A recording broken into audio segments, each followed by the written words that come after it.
जी Nepal HD television अब तपाईँ सँगसँगै।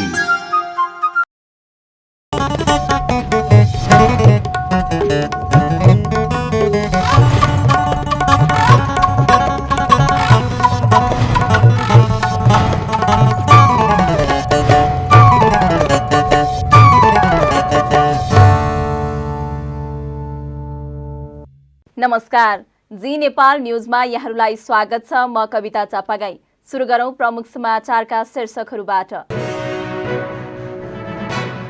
उम्मेद्वारले पेश गरेको खर्चको विवरण सार्वजनिक गर्न निर्वाचन आयोगलाई राष्ट्रिय सूचना आयोगको सुझाव। सूचना अधिकारीको स्पष्ट विवरण उल्लेख हुनुपर्ने।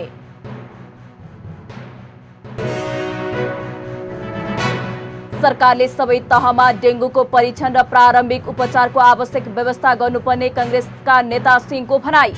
पदमा बसेर लाभ लिने काम गर्न नहुने जिकिर।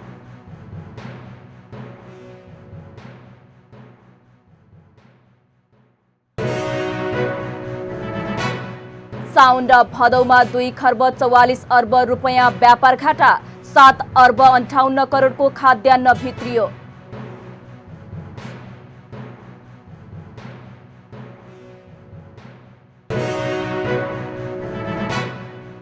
इरानमा सरकार विरोधी झडपमा परि 35 प्रदर्शनकारी तथा 5 सुरक्षाकर्मीको मृत्यु। देशैभर प्रदर्शन चर्किँदै।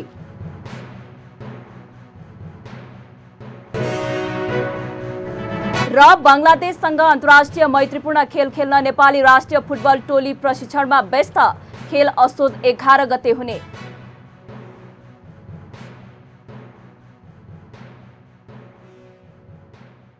अब समाचार विस्तारमा।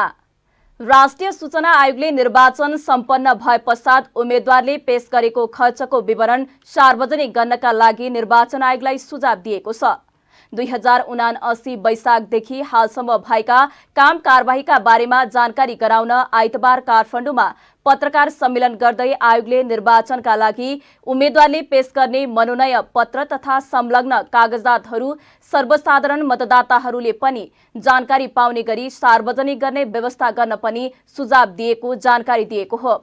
आयोगकी सूचना आयुक्त कमला ओली थापाले आगामी निर्वाचनलाई निष्पक्ष, स्वच्छ, पारदर्शी र जिम्मेवार बनाउनका लागि निर्वाचन आयोगलाई सुझाव दिएको जानकारी दिनुभयो।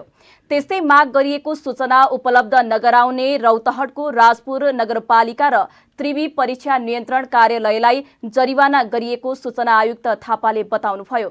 उहाँले यस अवधिमा 123 वटा पुनरावेदन उप कारबाही भएको जानकारी पनि दिनुभयो।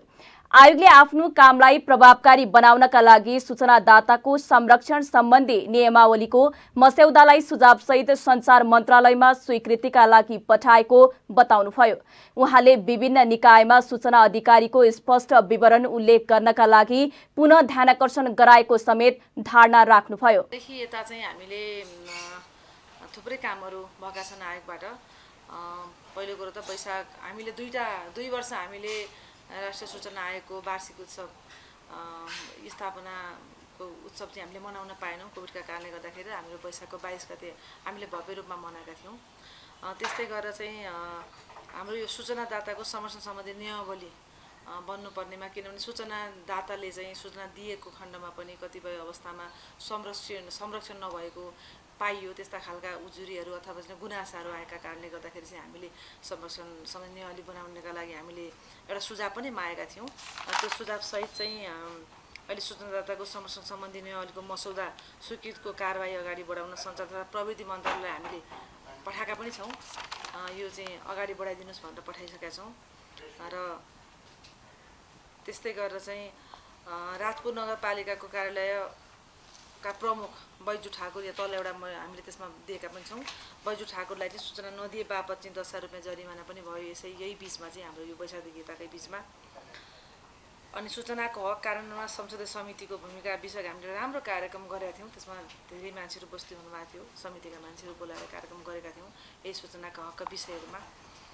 अनि राष्ट्रिय सूचना आयोगद्वारा स्थानीय तहका निर्वाचित प्रमुख अध्यक्षलाई सूचनाको हक कार्यान्वयन सन्दर्भमा आदेश पनि दिएका छौँ। सूचनाको हकको ऐन 2064 जसरी आएको छ त्यसको कार्यान्वयन चाहिँ राम्रो ढङ्गले नभएका कारणले गर्दाखेरि चाहिँ आज सूचना माग्ने एउटा सूचना माग्नुपर्छ, सूचना दिनुपर्छ भन्ने कुरा हामीले भनिरहेछौँ भने सूचना पाएनौँ।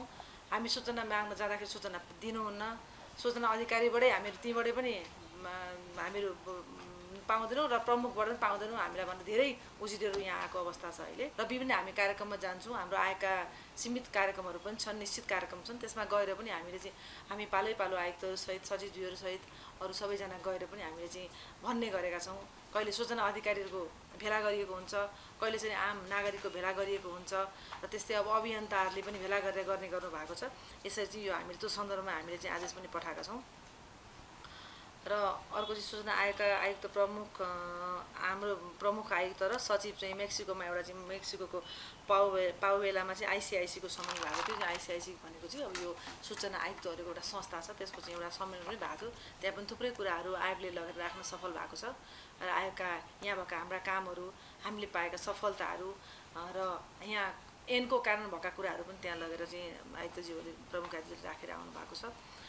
त्यस्तै गरेर राजनीतिक दलहरूलाई सूचनाको हक कारण गर्न र सार्वजनिक निकायलाई सूचना अधिकारीको विवरण राख्न पनि आदेश गरिएको छ। र अब दलहरूलाई पनि र सम्पूर्ण अब सार्वजनिक निकायलाई त भनिएको छ, त्यसमा पनि कति छन् अब कस्तो हुन्छ भने कहिले कहिले निवेदन लिएर जानुहुन्छ सूचना माग्नको लागि अनि सूचना अधिकारी नै हामीले पाएनौँ, हुन्न भन्ने खालका गुनासाहरू पनि आएका छन् र त्यो चाहिँ अनिवार्य रूपमा यो कानुनले भनेको कुरा हो, अनिवार्य हुनुपर्छ भनेर हामीले जाँदा पनि भनेका छौँ, आदेश पनि गर्ने नै गरेका छौँ। त्यो पनि बिचमा चाहिँ यो हामीले वैशाख भन्दाको बिचमा यो पनि आदेश गरिएको छ। अनि त्यसै गरेर प्रतिनिधि हाम्रा निर्णयहरू पनि के छन्, म 2-4 मात्रै भन्छु यहाँ, त्यसमा हामीले त्यसमा सबै निर्णयहरू त्यहाँ मैले पढ्न सम्भव नभएर प्रतिनिधि सभा र प्रदेश सभाका निर्वाचनलाई स्वच्छ, पारदर्शी र जिम्मेवारी बनाउन साथै मतदाताले अधिकतम जानकारी पाउने वातावरण बनाउन आवश्यक निर्देशन पनि दिएको छ। चुनावको बेलामा हैन अब यो निर्वाचनको समयमा चाहिँ आवश्यक वातावरण बनाइदिनु पर्यो, सबैले थाहा पाउनु पर्यो कहाँ हो भोट दिन जाने ठाउँ कहाँ हो, उम्मेदवार पनि थाहा नहुने हाम्रा जनताहरू छन्, हाम्रा मान्छेहरू छन् भन्नु हाम्रो देशमा हामी छौँ। त्यसले गर्दाखेरि त्यो सबैले वातावरण थाहा पाउनुपर्छ भने सूचना आयोगले स्थानीय तहको खर्चको विवरण मासिक रूपमा सार्वजनिक गर्ने, बजेट अनुसार भएका कामको नियमित रूपमा सार्वजनिक गर्ने, सूचनाको हक सम्बन्धी कानुन तथा आयोगको आदेश पालना गर्न लगाउन आदेश दिएको जनाएको छ।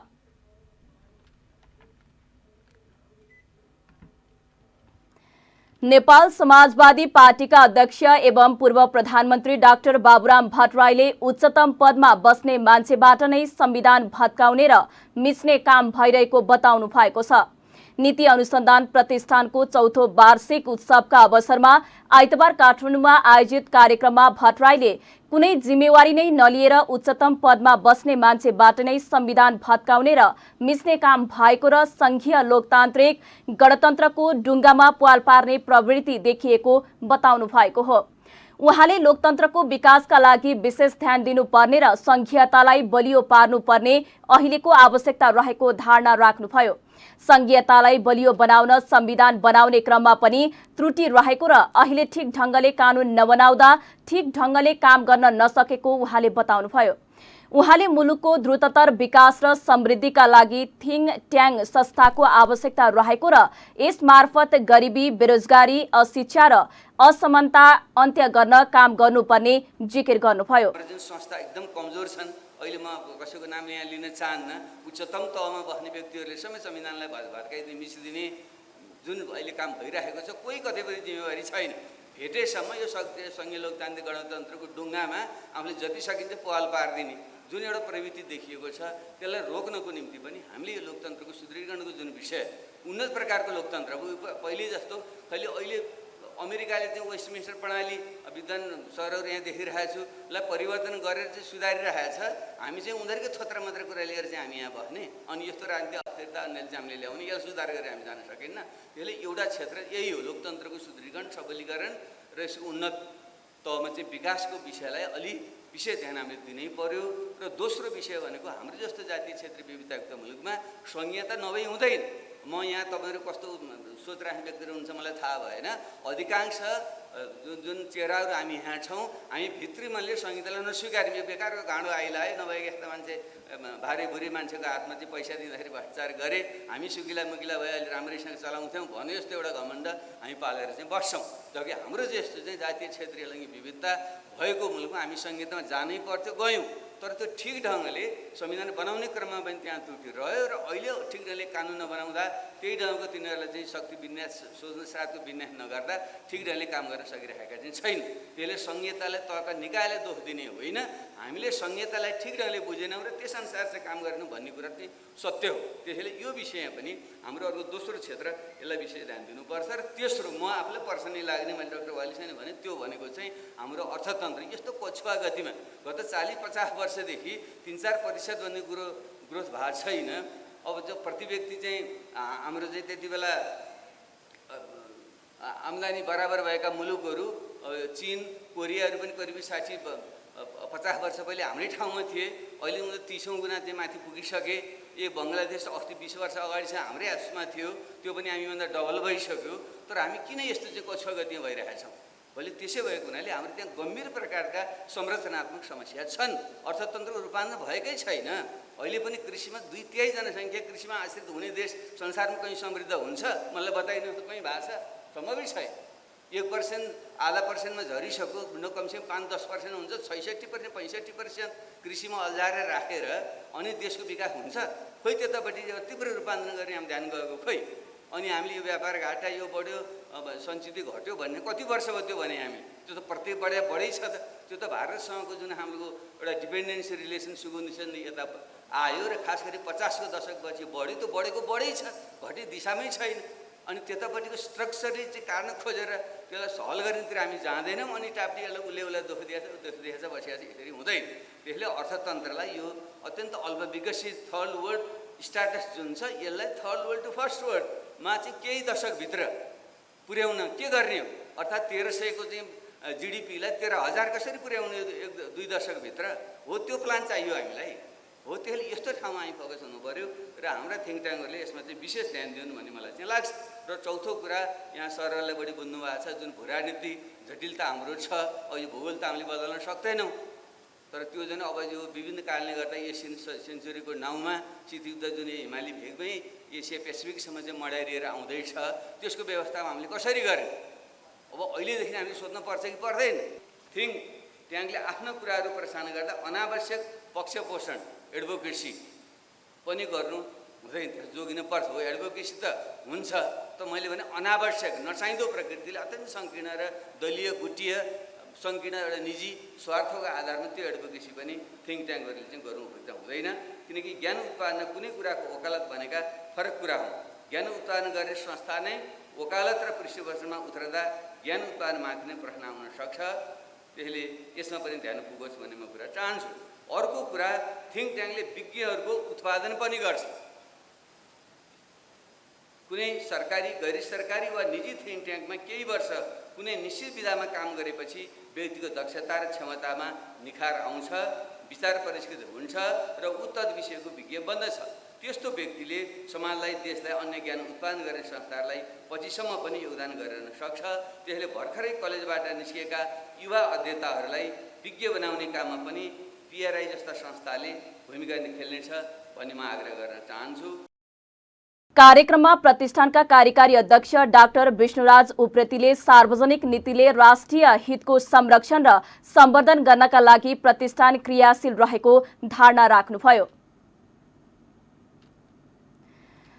संस्कृति, पर्यटन तथा नागरिक उड्डयन मन्त्री जीवनराम श्रेष्ठले काठमाडौँ जस्तो सांस्कृतिक शहरमा विकासको नाममा संरचना भत्काउने काम गर्न नहुने बताएका छन्।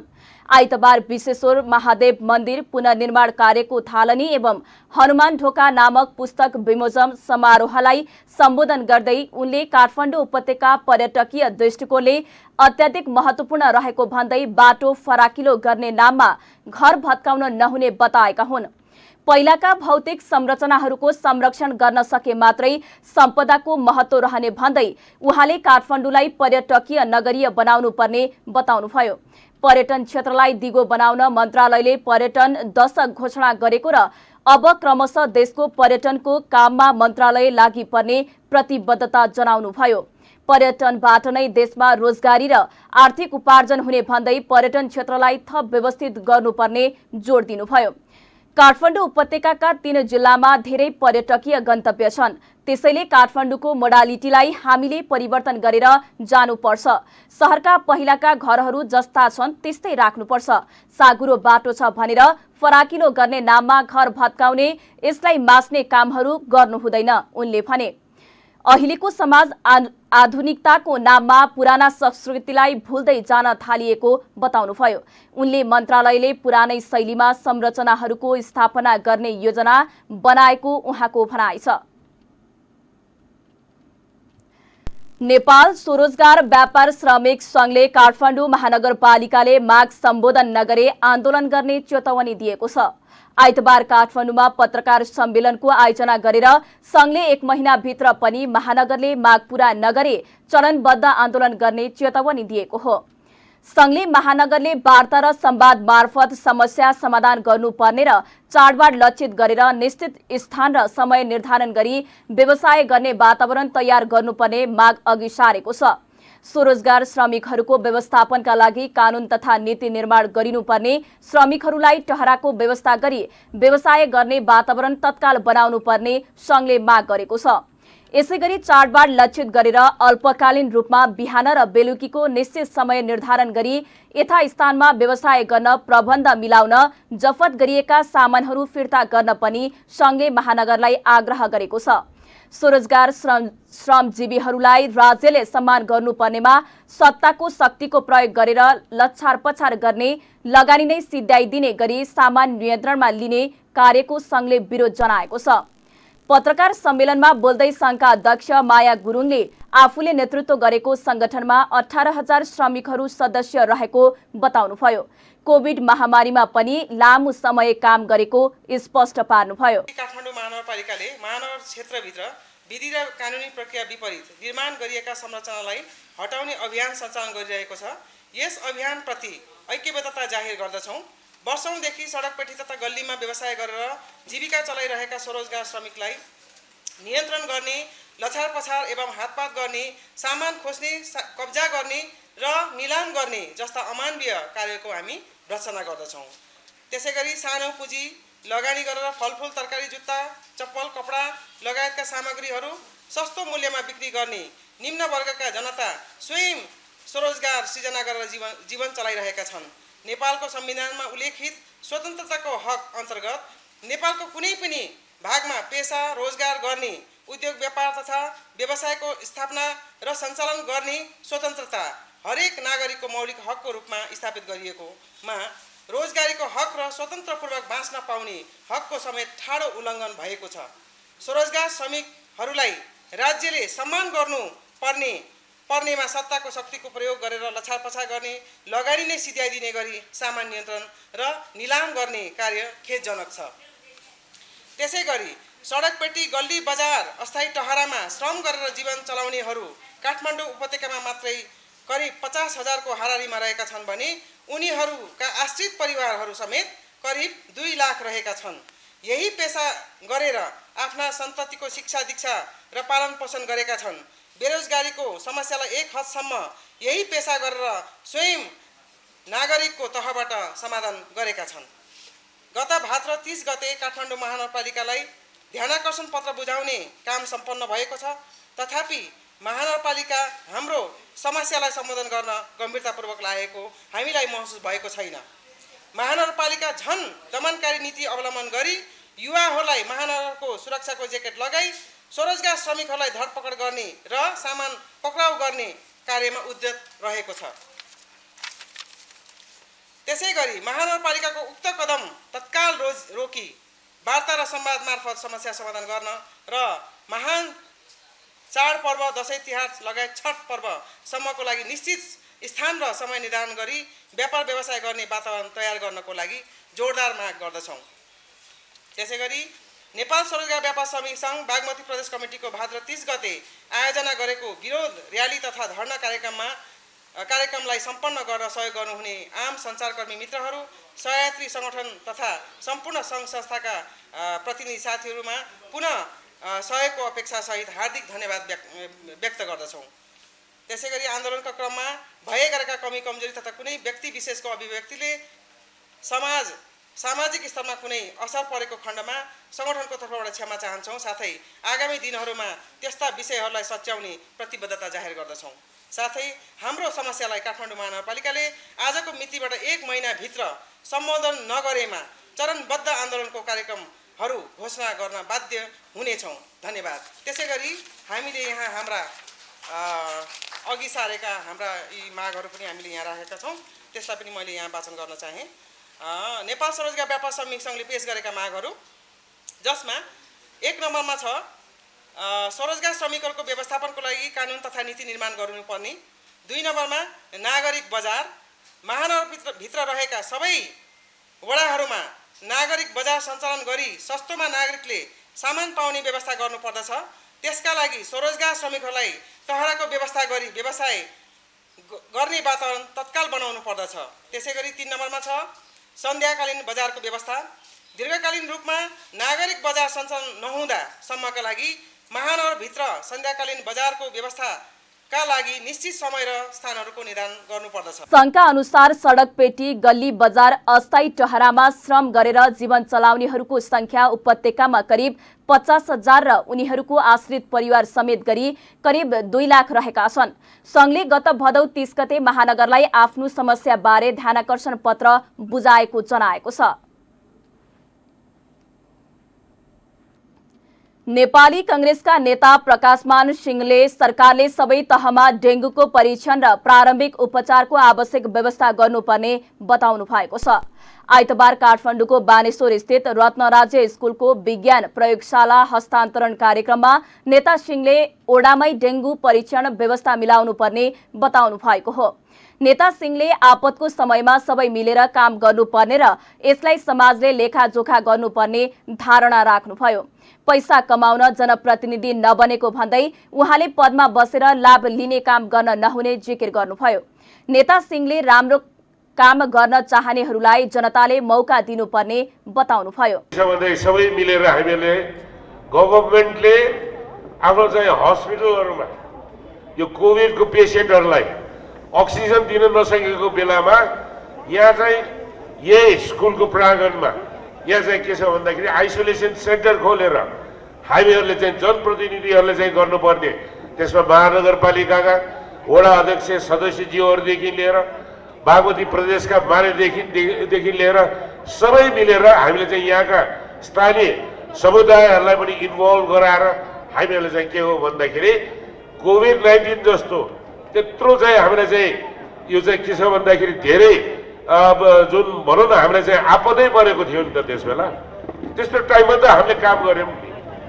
कुरा के हो भन्दाखेरि आपतको टाइममा कसले के गर्यो भन्ने कुरा समाजले त्यसलाई पनि त लेखाजोखा गर्ला भन्ने कुरा म चाहिँ विश्वास चाहिँ गर्छु। हामीहरूले के हो भन्दाखेरि जनप्रतिनिधिको हैसियतले मैले भने नि, उहाँले युवाहरूलाई स्वरोजगार बनाउनका लागि कांग्रेसको ध्यान केन्द्रित हुने पनि बताउनुभयो। नेपाल मजदुर किसान पार्टीका नेता प्रेम सुवालले नागरिकता विधेयकको प्रमाणीकरण रोकेर राष्ट्रपतिले देशलाई जोगाएको बताएका छन्। राष्ट्रको संरक्षण गर्ने दायित्व राष्ट्रपतिको हो। राष्ट्रलाई अप्ठ्यारो परेको बेलामा राष्ट्रपतिले जोगाउने हो। यदि राष्ट्रपतिले विधेयक प्रमाणीकरण नरोकेको भए देश सिक्किम हुन्थ्यो, उनले भने। नेपालगञ्जमा आइतबार बिहान पार्टीले आयोजना गरेको पत्रकार भेटघाटमा बोल्दै नेपाल मजदुर किसान पार्टी सचिव सुवालले नागरिकता विधेयक राष्ट्रघाती भएकाले सुरुदेखि नै आफ्नो पार्टीले विरोध गर्दै आएको दावी गरे। नागरिकता विधेयकको विषयमा नेपाल मजदुर किसान पार्टीले सुरुदेखि बोल्दै आएको र अहिले विधेयक गलत रहेछ भन्ने कुराको पुष्टि भएको बताउनुभयो। उनले कांग्रेस एमाले माओवादीका कारण देशमा भ्रष्टाचार बढेको आरोप लगाए। तत्कालीन प्रधान न्यायाधीश चोलेन्द्र शमशेर जबराले भ्रष्टाचार मुद्दामा जेल हाल्ने अवस्था आएपछि प्रधान न्यायाधीश विरुद्ध रातारात महाअभियोग दर्ता गरिएको बताउनुभयो। अर्को प्रसंगमा 5 वर्षसम्म सत्ता बाहिर बस्न खोजिरहेको नेपाली कांग्रेसका सभापति शेरबहादुर देउवालाई तानेर पुष्पकमल दाहाल र माधव कुमार नेपालले प्रधानमन्त्री बनाएको जिकिर गर्नुभयो। प्रत्येक वर्ष विजय दशमीका अवसरमा नेपालगञ्जको रामलीला मैदानमा मञ्चन हुने रामलीला यस वर्ष हुने भएको छ। पश्चिम नेपालको ऐतिहासिक तथा सांस्कृतिक महत्त्वको रामलीला मञ्चन विगत 2 वर्षदेखि कोरोना भाइरस संक्रमणका कारण स्थगित गरिएको थियो। रामलीला सञ्चालक समितिले रामलीला मञ्चनको 153 वर्षमा पहिलो पटक रामलीला मञ्चन स्थगित गरेको हो। 153औं वर्ष प्रवेश गरेको ऐतिहासिक तथा सांस्कृतिक महत्त्वको रामलीला मञ्चनलाई कोरोना संक्रमणका कारण विगत 2 वर्षदेखि सार्वजनिक रूपमा नमनाए पनि प्रतीकात्मक रूपमा सोही स्थानमा पूजापाठ गरी मनाउने गरिएको थियो। नेपालगञ्ज उपमहानगरपालिका वडा नम्बर 13 बाकेगाउँ स्थित रामलीला मैदानमा सोमबार साँझदेखि रामलीला मञ्चन गरिन लागिएको हो। रामलीला सुरु भएको 155 वर्ष पूरा हुँदैछ। रामलीलाको बाकेका प्रमुख जिल्ला अधिकारी सूर्य बहादुर खत्रीले उद्घाटन गर्ने कार्यक्रम तय गरिएको छ। सत्यमाथि विजयको प्रतीकका रूपमा मनाइने दशैंको पहिलो दिन घटस्थापनादेखि विजय दशमीको दिनसम्म राति 7 बजेदेखि 12 बजेसम्म रामलीला मञ्चन गरिन्छ। रामलीला मञ्चनका लागि भारतको वृन्दावन धामको वज्र रासलीला एवं रामलीला मण्डल नेपालगञ्ज आइपुगेको छ। विभिन्न कर्मचारी संगठनहरूले काठमाडौँ उपत्यका खानेपानी लिमिटेड KUKL का प्रमुख कार्यकारी अधिकृत मिलन कुमार शाक्यको राजीनामा माग गर्दै तालाबन्दी सहित धरनालाई जारी राखेका छन्। KUKL लाई अघि बढाउन कार्यकारी अधिकृत शाक्य असक्षम भएको भन्दै 3 दिन अघि उनको कार्यकक्षमा तालाबन्दी गरेका कर्मचारीहरूले धरनालाई जारी राखेका हुन्। शाक्यबाट राम्रो कार्य सम्पादन हुन नसकेकाले राजीनामा दिनुपर्ने उनीहरूले बताएका छन्। कर्मचारीहरूले सञ्चालक समितिले आफूहरूसँग गरेको भद्र सहमति अनुसार द्रुत प्रक्रियाबाट कार्यकारी अधिकृतको बहिर्गमन नगरेसम्म संस्थाभित्र मौलाएको बेतिथि विसङ्गति अपारदर्शिता नियन्त्रण हुन नसक्ने KUKL का एकीकृत स्वतन्त्र कर्मचारी युनियनका अध्यक्ष गोपाल सिंह धामीले बताउनुभयो। संस्थागत सुधार, नीतिगत सुधार, प्रशासनिक सुधार र कर्मचारीको पेशागत हकका निम्ति हामीले चाहिँ अलि अगाडिदेखि नै 4वटा युनियनले आन्दोलन सञ्चालन गरेका थियौँ र यो बीचमा प्रमुख कार्यकारी अधिकृतले हामीले अगाडि सारेका मागहरू, संस्थागत सुधारका मागहरू पुरा गर्नु भएन र उहाँले उल्टै संस्थालाई अस्तव्यस्त बनाउने, समयमा निर्णयहरू नगर्ने र हाम्रा धेरै ठाउँहरूमा कार्यालय खाली हुने, कतिपय ठाउँमा कार्यालय प्रमुखहरू रिक्त हुने, कतिपय ठाउँमा लेखा प्रमुख रिक्त हुने, कतिपय ठाउँमा प्रशासन प्रमुख रिक्त हुने, यो अवस्थाले संस्था एकदम अस्तव्यस्तता सिर्जना चाहिँ उहाँले गर्नुभयो र ट्रेड युनियनहरूले उठाएका मागहरू उहाँले कुनै पनि पुरा गर्नु भएन। एउटा अर्को, उहाँले काम गर्न नसक्ने भइसकेपछि, उहाँ असक्षम भइसकेपछि हामी 4वटा युनियनले उहाँलाई मार्ग प्रशस्त गर्न, राजीनामा गर्न हामीले चाहिँ उहाँलाई समय दियौँ, अल्टिमेटम दियौँ। त्यो समयभित्र उहाँले गर्नु भएन। त्यसपछि हामीले सञ्चालक समितिलाई पनि उहाँलाई बहिर्गमन गराउनु र संस्थाको चाहिँ सुदृढीकरणका निम्ति, KUKL को समृद्धिका निम्ति, यसको समुन्नतिका निम्ति चाहिँ नयाँ नेतृत्व दिनका निम्ति हामीले सञ्चालक समितिलाई पनि आग्रह गऱ्यौँ, अनुरोध गऱ्यौँ। सञ्चालक समितिबाट पनि त्यो काम कारबाही ढिलो भयो र उहाँले स्वयं त्यो गर्नुको सट्टा, काम गर्नुको सट्टा, राजीनामा दिनुको सट्टा ट्रेड युनियनहरूले चाहिँ यहाँ टाँसेको चाहिँ ब्यानर पनि उहाँले, हाम्रो विरोध ब्यानर थियो, त्यो आफै निकालेर फाल्नुभयो ट्रेड युनियनहरूसँग सहकार्य नगरिकन। अनि हाम्रो शाखाहरूमा भोलि घटस्थापना चाहिँ आजसम्म तलब खाने स्थिति भएन होइन। यो विभिन्न बीचबाट चाहिँ ढङ्गको अहिलेको चाहिँ संस्थाभित्र उहाँले प्रशासनिक अराजकता निम्त्याउनु भयो। अनि यो कुराले गर्दाखेरि अब उहाँले यो संस्थामा रहनु भने यो संस्था रहन्न, त्यसकारण उहाँले छोड्नुपर्छ भन्ने हिसाबले र उहाँले ट्रेड युनियनको अधिकार कुण्ठित गर्न लाग्नुभयो, ट्रेड युनियनहरूमाथि हमला गर्नुभयो।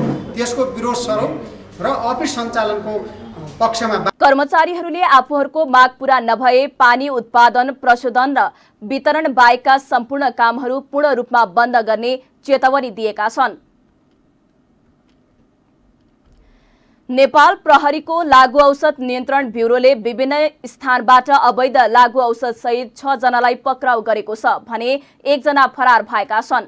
ब्युरोले आइतबार काठमाडौँमा पत्रकार सम्मेलन गर्दै खैरो हिरोइन 50.5 ग्राम, नियन्त्रित लागु औषध 12,758 एम्पल, 1 केजी गाजासहित उनीहरूलाई पक्राउ गरिएको जनाएको छ।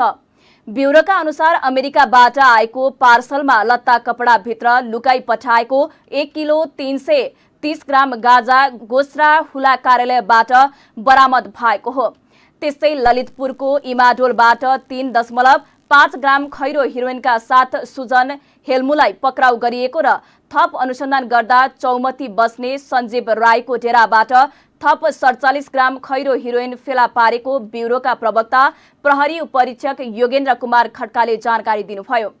त्यस्तै 12,000 भन्दा बढी एमपिएलका साथ बा5 7138 नम्बरको बोलेरो र भाडाको बस सहित 3 जनालाई पक्राउ गरिएको प्रवक्ता खड्काले बताउनुभयो। खैरो हिरोइनको भयो। त्यसरी नै हामीले यही 21 गतेदेखि 25 गते 26 गतेसम्म सञ्चालित भएको अपरेसनको दौरानमा लागोस्थ एम्पुल भन्नाले फेनार्गन, डाइजेपाम, बुप्रेनर्पिन यो लागोस्थ एम्पुलहरू र त्यो कारोबारमा संलग्न भएका 3 जना व्यक्ति, एउटा बोलेरो जिप र एउटा भाडाको यात्रुवाहक बस बरामद तथा पक्राउ गऱ्यौँ। जसमा हामीले पहिला अर्जुन ढकाल भन्ने यो बा5 7138 नम्बरको बोलेरो चालकलाई हामीले लागोसहित पक्राउ गरेका छौँ। उसले यो वीरगञ्जबाट एकजना महिलाले मिठाई भनेर पठाएको टिनको बट्टाभित्र लुकाएको लागोस्थ एम्पुल बसका सहचालक अजय महतो भनेर अर्जुन ढकाललाई दिने। अर्जुन ढकाल जसलाई हामीले एम्पुलसहित समात्यौँ, उहाँलाई चाहिँ के दिने भयो, एउटा बसको चालक, जुन मैले यात्रुवाहक बस भने त्यो यात्रुवाहक बसको सहचालकले सहचालकलाई पनि एकजना महिलाले मिठाई भनेर दिएको टिनको भाँडामा भएको लागु औषध दिने। उसले गाडीमा लिएर आउने भयो वीरगञ्जदेखि बसमा, अनि अर्जुन ढकाललाई दिने भयो। अनि हामीले अर्जुन ढकाललाई समाइसक्यौँ। अर्जुन ढकाललाई समाइसकेपछि हामीले उक्त बसको सहचालक अजय महतो र बसका चालक रामबहादुर तिमिलसिंहलाई पनि हामीले पक्राउ गऱ्यौँ। जुन बस चाहिँ प्रदेश 02030001 ख 3628 नम्बरको बस हो। यो वीरगञ्ज बनेपा वीरगञ्जदेखि बनेपासम्म चल्ने बस हो। त्यसमा मैले अलिकति डिटेलमा जान चाहेँ। अर्जुन ढकाल भन्ने वर्ष 39 को व्यक्ति हुनुहुन्छ। उहाँ काभ्रे प्लान्चोक मण्डन देवपुर नगरपालिका वडा नम्बर 5 स्थायी ठेगाना भएर हाल जिल्ला ललितपुर महानगरपालिका वडा नम्बर 5 चुनीखेल भन्ने वडा नम्बर 25 चुनीखेल भन्ने ठाउँमा डेरा गरेर बस्ने व्यक्ति हुनुहुन्छ। उहाँले यो ललितपुरको बागडोलमा लागु औषध भण्डार गर्नुको लागि मात्रै, एम्पुल भण्डार गर्नुको लागि मात्रै बागडोलमा डेरा लिएको चाहिँ खुल्न आएको थियो। अनुसन्धानको क्रममा उहाँबाट हामीले टोटल 9520 पिस यो एम्पुल चाहिँ बरामद गऱ्यौँ। जुन बा5 7138 नम्बरको बोलेरोबाट 1000 एम्पुल, डेरा कोठाबाट 8520 एम्पुल गरेर 9520 एम्पुल हामीले बरामद गऱ्यौँ। यो चाहिँ हामीले भदौको 24 गते यो बिहान पख राति भन्नाले उज्यालो बिहान पख राति बरामद गरेको हौँ। यो ललितपुरको वडा नम्बर 5 थसीखेलबाट बरामद गऱ्यौँ। त्यसपछि उहाँलाई बरामद गरेपछि उहाँको सूचनाको आधारमा हामीले अजय महतो यो सहचालक, जुन अहिले मैले बस नम्बर भने 02030001 ख 308 नम्बरको बस छ, यो बसको सहचालकलाई, जसको चाहिँ ठेगाना जिल्ला 12 कलैया उपमहानगरपालिका वडा नम्बर 8 छ, 25 ग्रामदेखि 100 ग्रामसम्मको र 100 ग्रामदेखि माथिको भन्ने छ यो अपराधको मापन कारोबार। यो 50.5 ग्राम हामीले बरामद गरेका छौँ। जसमा 25 ग्रामसम्मको चाहिँ 5 वर्षदेखि 10 वर्षसम्म कैद सजाय तथा 5000 देखि 25000 जरिवाना। यसको कस्तो छ भन्दाखेरि अफिम र अफिमबाट बनेको तत्त्वहरू अन्तर्गत सजायको सुरुवाती नै कम्तीमा 5 वर्षभन्दा बढीबाट सुरु छ। 5 वर्षदेखि 10 वर्षसम्म भनेको घटीमा पनि 5 वर्ष,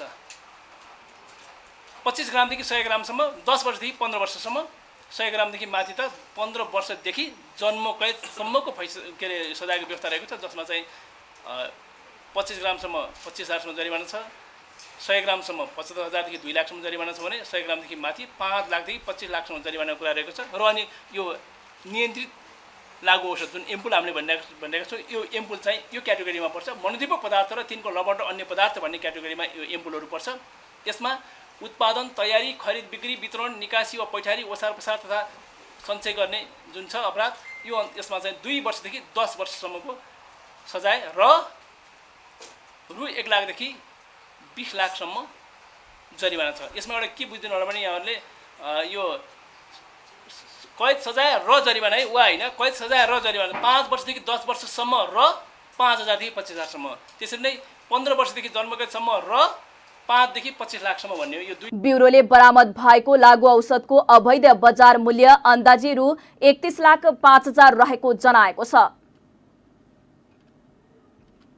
नेपालमा थप 51 जनामा कोरोना संक्रमण पुष्टि भएको स्वास्थ्य मन्त्रालयले जनाएको छ। देशभर गरिएको 1206 पीसीआर परीक्षणका क्रममा 40 जना र 1818 एन्टिजेन परीक्षणका क्रममा 11 जनामा कोरोना संक्रमण पुष्टि भएको हो। कोरोनाका कारण आइतबार कसैको पनि मृत्यु भएको छैन। त्यस्तै थप 100 जना संक्रमण मुक्त हुँदा हालसम्म नेपालमा 9,86,335 जना निको भएका छन्। हाल नेपालमा 1,223 सक्रिय संक्रमित आइसोलेसनमा रहेको मन्त्रालयले जनाएको छ। भेरी अस्पताल विकास समितिका अध्यक्ष सकिल अहमद जसडले आज भेरी अस्पतालको निरीक्षण गरेका छन्। अस्पतालको विभिन्न सेवाका साथै अस्पतालको ICU, dialysis, NICU, neuro, general तथा इमर्जेन्सी विभागको निरीक्षण गरेका हुन्। निरीक्षणका क्रममा अस्पताल विकास समितिका सदस्य कृष्ण प्रसाद श्रेष्ठको पनि सहभागिता रहेको थियो। निरीक्षणका दौरान अध्यक्ष जसगढले अस्पतालले दिँदै आएको सेवा सुविधाको बारेमा विभिन्न विभागका डाक्टर, विभाग प्रमुख, बिरामी तथा बिरामीका कुरुवाहरूसँग अस्पतालले दिँदै आएको सेवा सुविधाको बारेमा कुराकानी गरेका थिए। असोज 7 गते शुक्रबार पदभार ग्रहण गरेका जसगढले अस्पतालले दिँदै आइरहेको सेवा सुविधालाई अझ चुस्त दुरुस्त तरिकाले सेवा प्रदान गर्न विभिन्न वार्डहरूमा निर्देशन दिएका छन्। निरीक्षणका क्रममा वार्ड प्रमुखहरूको समस्या तथा वार्डमा चाहिने थप उपकरण तथा जनशक्तिको बारेमा अध्यक्ष जसगढ तथा सदस्य श्रेष्ठले चासोका साथ जानकारी लिएका छन्। विभिन्न वार्डहरूमा रहेका केही समस्याहरूलाई चाँडै समाधान गरिने पनि अध्यक्ष, वार्ड प्रमुख तथा डाक्टरहरूलाई आश्वासन दिएका छन्। चालु आर्थिक वर्षको पहिलो 2 महिनामा वैदेशिक व्यापार र घाटा दुवै घटेको छ। भन्सार विभागले सार्वजनिक गरेको तथ्याङ्क अनुसार साउन र भदौमा 3 खर्ब 2 अर्ब 28 करोड रुपैयाँको कुल वैदेशिक व्यापार भएकोमा व्यापार घाटा 2 खर्ब 44 अर्ब 91 करोड रुपैयाँ रहेको छ। यो अघिल्लो वर्षको पहिलो 2 महिनाको तुलनामा 9.45% कम हो। साउन र भदौमा नेपालमा 2 खर्ब 73 अर्ब 59 करोड रुपैयाँको वस्तु आयात भएको छ भने 28 अर्ब 68 करोड रुपैयाँको वस्तु निर्यात भएको छ। आयात 13.01 र निर्यात 34.88% घटेको छ। 2 महिनामा 7 अर्ब 58 करोड रुपैयाँको खाद्यान्न, 3 अर्ब 43 करोड रुपैयाँको फलफुल, 5 अर्ब 6 करोड रुपैयाँको तरकारी आयात भएको छ।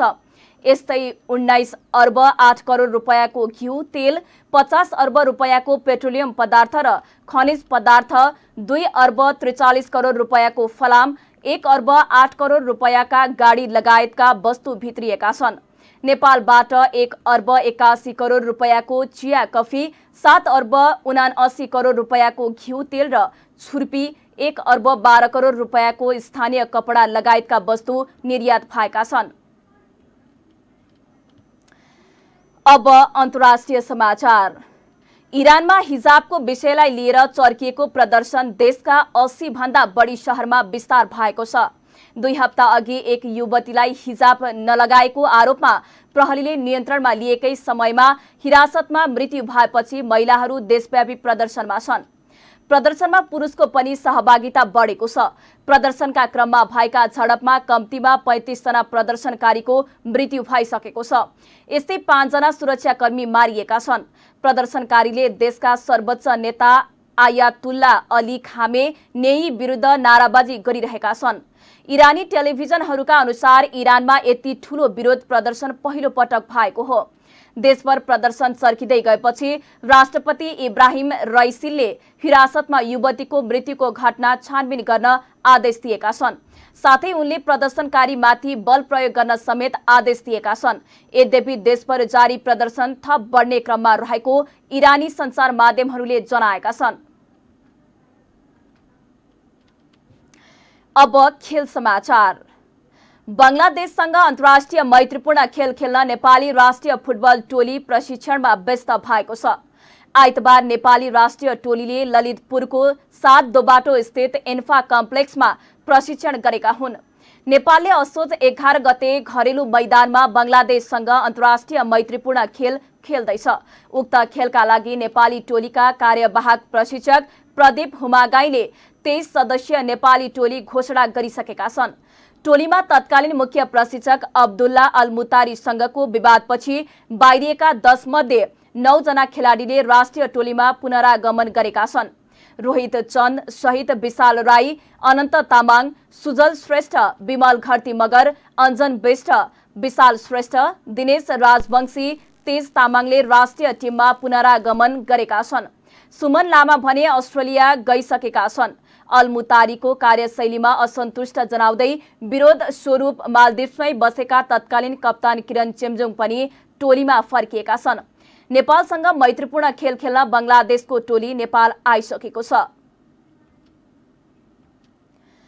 खेल समाचारसँगै हामी जी नेपाल न्यूजको अन्त्यमा आइसकेका छौं।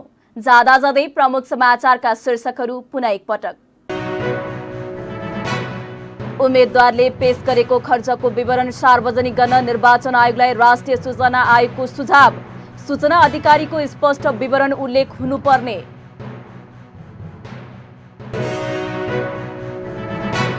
सरकारले सबै तहमा डेंगूको परीक्षण र प्रारम्भिक उपचारको आवश्यक व्यवस्था गर्नुपर्ने कांग्रेसका नेता सिंहको भनाई। पदमा बसेर लाभ लिने काम गर्न नहुने जिकिर।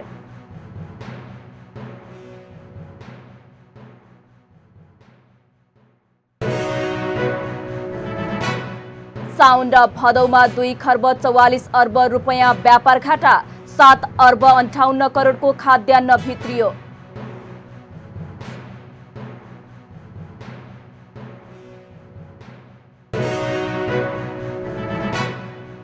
इरानमा सरकार विरोधी झडपमा परि 35 प्रदर्शनकारी तथा 5 सुरक्षाकर्मीको मृत्यु।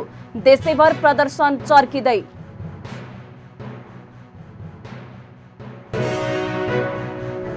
र बंगलादेशसँग अन्तर्राष्ट्रिय मैत्रीपूर्ण खेल खेल्न नेपाली राष्ट्रिय फुटबल टोली प्रशिक्षणमा व्यस्त। खेल असोज 11 गते हुने।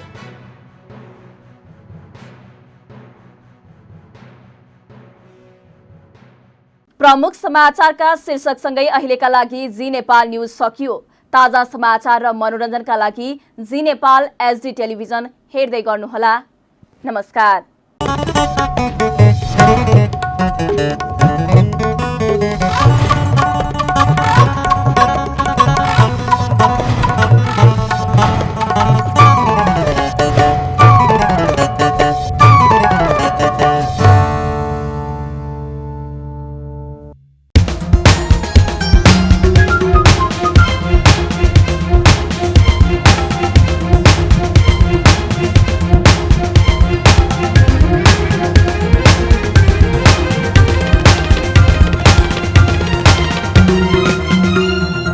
जी नेपाल एचडी टेलिभिजन अब तपाईं सँगसँगै